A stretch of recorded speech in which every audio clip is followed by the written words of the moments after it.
Once upon a time, in a faraway land, there stood a grand castle on top of a rainbow-colored hill. The castle wasn't like any other. It sparkled with every color you could imagine. But one morning, something strange happened. When the sun rose, all the colors were gone. The castle turned completely gray. King Lumo, the ruler of the castle, was heartbroken. "Without colors, our joy is fading," he sighed. The flowers wilted, the butterflies flew away, and even the sky above the castle turned dull. No one knew how the colors had disappeared.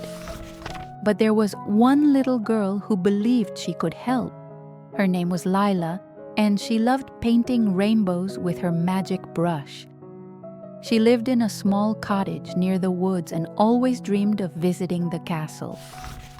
When Lila heard what had happened, she packed her brush, her paints, and a big smile.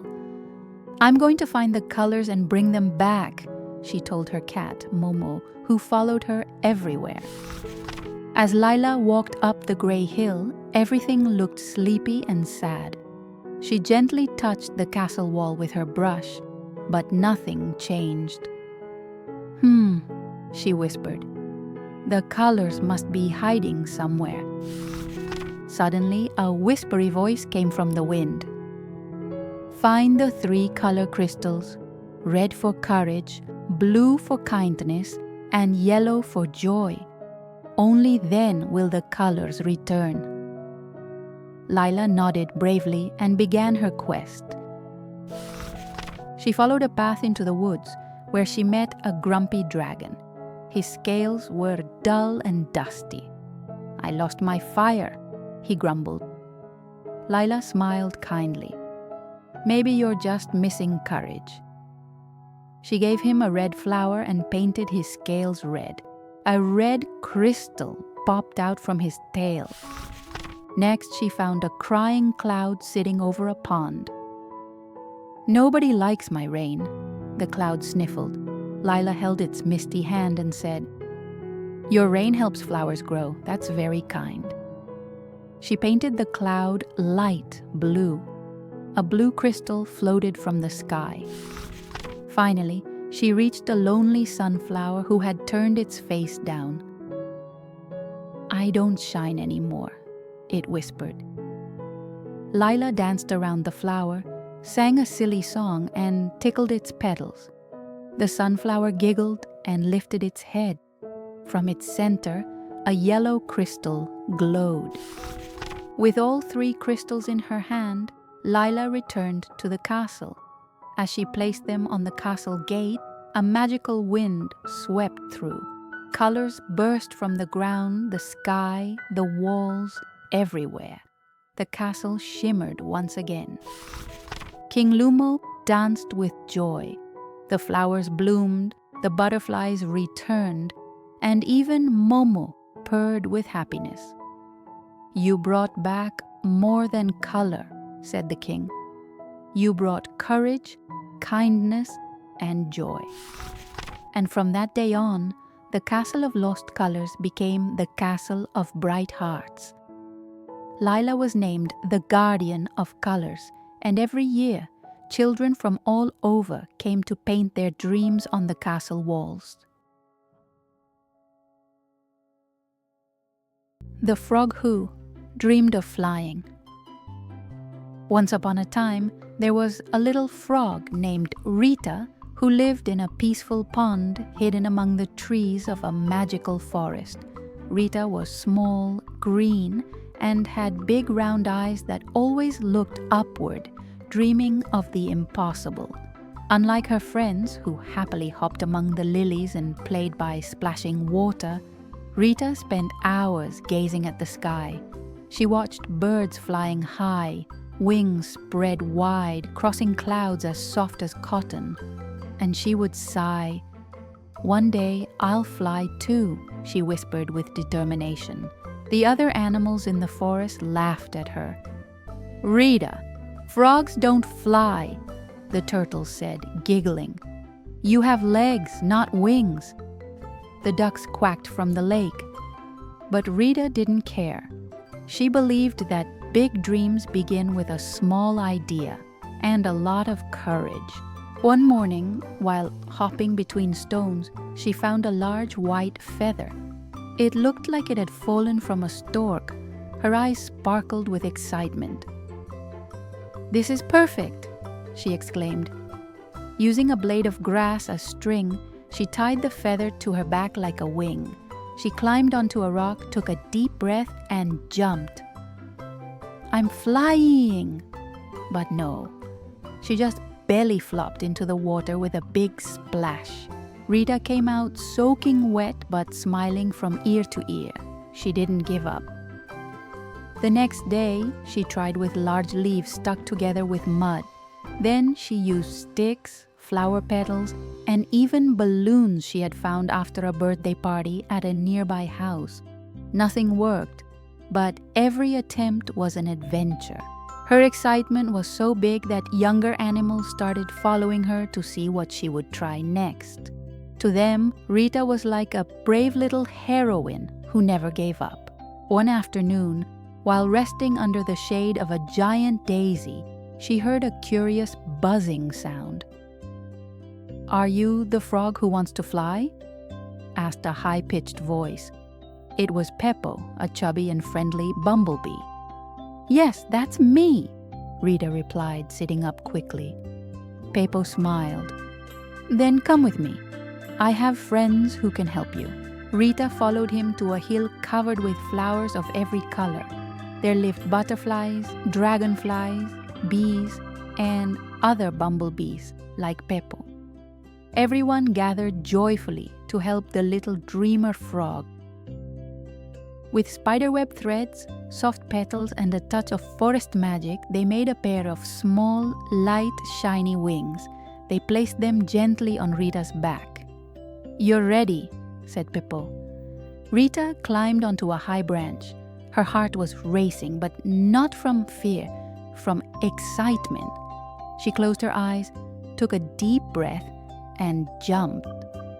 For a moment, everything was silent, and then she began to glide. It wasn't a long flight, nor very high, but it was enough to feel the wind on her face and see the world from a new angle. "I'm really flying," she shouted, filled with joy. When she landed, everyone clapped. The turtles, the ducks, the butterflies, even the trees seemed to applaud with their leaves. From that day on, Rita became known as the frog with big dreams. Every afternoon, she would show others her creative inventions, amazing jumps, and stories about the sky. And when she wasn't hopping, she was teaching others to never be ashamed of dreaming big. At night, she would sit by the edge of the pond, look up at the stars, and whisper, "Today I tried again. Tomorrow I'll try once more." And so, between leaps and dreams, Rita taught us that you don't always have to reach the sky to be happy. Sometimes the most important thing is to never stop trying. In the heart of the sunny savannah, there lived a little lion named Leo. He had fluffy golden fur, soft paws, and big curious eyes. But unlike the other lions, Leo had a secret. He was afraid to roar. While others practiced their mighty roars, Leo stayed quiet, hiding behind tall grass. Every morning, the lion cubs gathered to play and roar as loud as they could. "Roar!" they shouted with pride. But when it was Leo's turn, he looked down and whispered, "Maybe tomorrow." The others didn't laugh, but Leo still felt small. His best friend, a zebra named Zara, noticed his silence. "Why don't you roar, Leo?" she asked kindly. Leo sighed. "I've tried, but when I open my mouth, nothing comes out. I think I wasn't born to roar." Zara shook her head. "Everyone has a voice, Leo. Maybe you just need to believe in yours." One afternoon, a strong wind blew across the savannah. Trees bent and the animals ran for cover. A frightened baby monkey got stuck in a bush near the edge of the river. All the animals panicked. No one knew what to do. Leo saw the monkey but froze. "I can't do anything," he whispered. Then he looked at the baby's scared eyes. Something inside him stirred. He took a deep breath, his heart pounding like a drum. Roar! To Leo's surprise, a deep, powerful roar burst from his chest. The loud sound echoed through the savannah. The animals stopped. Even the wind seemed to pause. The baby monkey looked up, no longer afraid. The older lions ran toward Leo. "Who was that?" one asked. Leo blinked. "I think it was me." The lion smiled and Zara beamed with pride. "See, your voice was always there. You just needed to believe in it." From that day on, Leo wasn't afraid to roar. He didn't roar to show off. He roared when it mattered, when someone needed help, or when he needed to be brave. And every time he did, he felt proud. The savannah was never the same. Animals began sharing their fears and supporting one another. Leo became a quiet leader, not the loudest, but the bravest of all. And he never forgot that the loudest roar comes from believing in yourself. The little hardworking ant. In a garden full of colorful flowers and leafy trees lived a small ant named Lily. She was known by everyone as the hardest working ant in the colony. While other ants rested or played, Lily was always carrying leaves, seeds, and crumbs to the food storage. Every day, Lily woke up very early, even before the sun came up. With her quick little legs, she would walk long distances in search of food. Whenever she found something, even if it was small, she would carry it carefully back to the anthill. One day, the cicada Suzu appeared in the garden, singing happily with her branch guitar. Suzu was friendly but preferred to sing and rest in the shade. Seeing Lily carrying a large leaf, she laughed and said, "Little ant, why do you work so much? Come sing with me." Lily smiled and kindly replied, "I'm gathering food for the winter, Suzu. When the cold comes, there will be no flowers or leaves nearby. It's better to be prepared." Suzu just shrugged and went back to singing, not caring about the time. Days passed, and Lily continued her tireless work.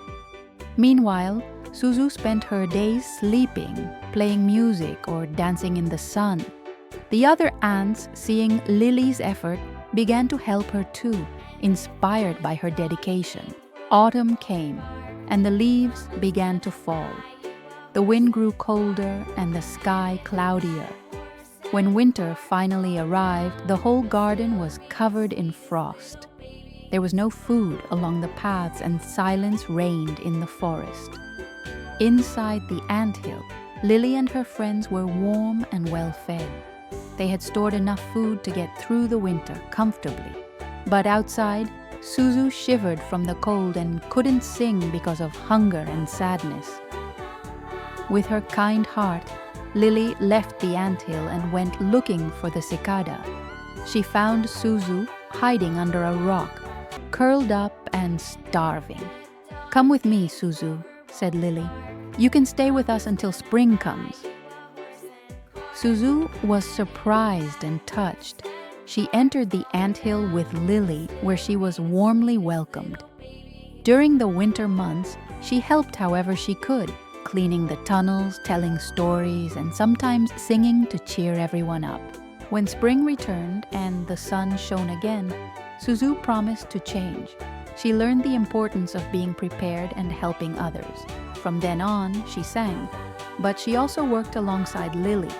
And so, the little hard-working ant and the singing cicada became great friends, teaching everyone that there is a time for everything: work, rest, and caring for one another. The end.